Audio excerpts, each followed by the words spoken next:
द्वे महाराजों के चरणों में मेरा त्रिकाल नमस्तु नमस्तु। महाराज श्री ओ बोलिए। जीवन में दो ही वास्तविक धन है, समय और सांसें, और दोनों ही निश्चित और सीमित हैं, तो हम इन दोनों का प्रयोग कैसे करें? बहुत अच्छा सवाल है, बहुत अच्छा सवाल। जीवन की दो ही वास्तविक धन हैं, समय और सांसें, और दोनों की मात्रा सीमित है। अब इनका सदुपयोग हम कैसे करें? सबसे पहले ये बात हृदय में बिठाएं कि ये समय और श्वास ही मेरे जीवन का सबसे बड़ा धन है। अगर मेरे सांसें ही न रहे तो इस धन का क्या मतलब? कोई अर्थ नहीं। और समय बीतने के साथ कब मेरी सांसें खो जाए इसका कोई आभास नहीं। तो पहली बात, हम अंतर मन में ये बात बिठाएं कि जीवन का वास्तविक धन क्या है। विडंबना ये है कि जड़ धन के प्रति मनुष्य का व्यामोह इतना प्रगाढ़ रहता है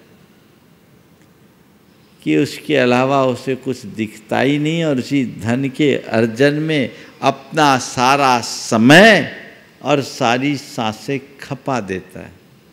जबकि उसे पता होना चाहिए कि जीवन भर जोड़े हुए धन को दांव पर लगाने के लिए बाद भी वो धन न तो एक समय के लिए हमें रोक सकता है, न ही हमारी एक सांस लौटा सकता है।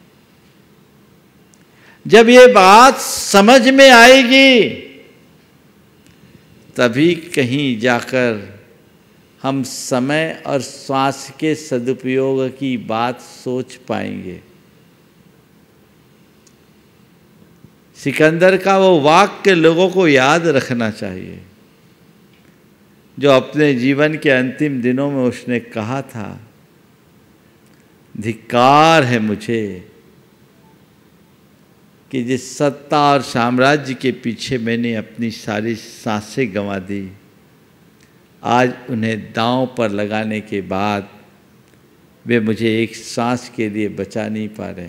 कहानी आप सबको पता है, वो बचा नहीं पा रहे। काश मुझे ये पहले पता होता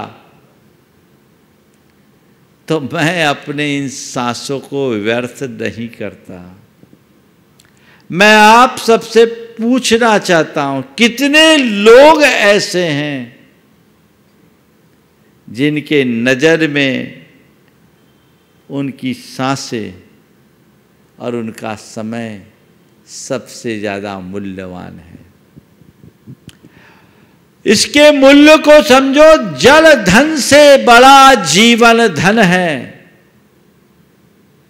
जीवन ही खो जाए तो जड़ धन का कोई काम नहीं। अभी पिछले वर्ष से 2 साल से कोविड चल रहा है।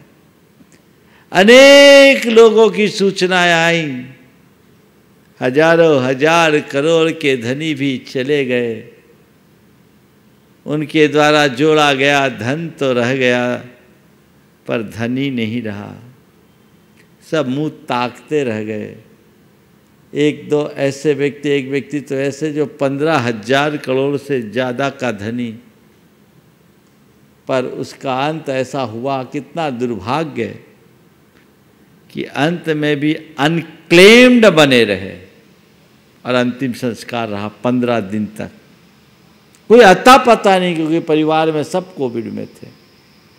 और ये जो पहला दौर था उस समय की बात, तो ये लोगों को समझना चाहिए। तो मैं कह रहा था, जीवन धन से बड़ा कोई धन नहीं है, और ये सीमित है। जैसे आदमी के पास पैसे की कमी होती है, क्राइसिस होती है, तो आदमी पैसे को बहुत हिसाब से खर्चता है। वैसे ही जिसे समय और सांसों की संख्या का भावबोध होगा, वो उसको नियंत्रित रखेगा।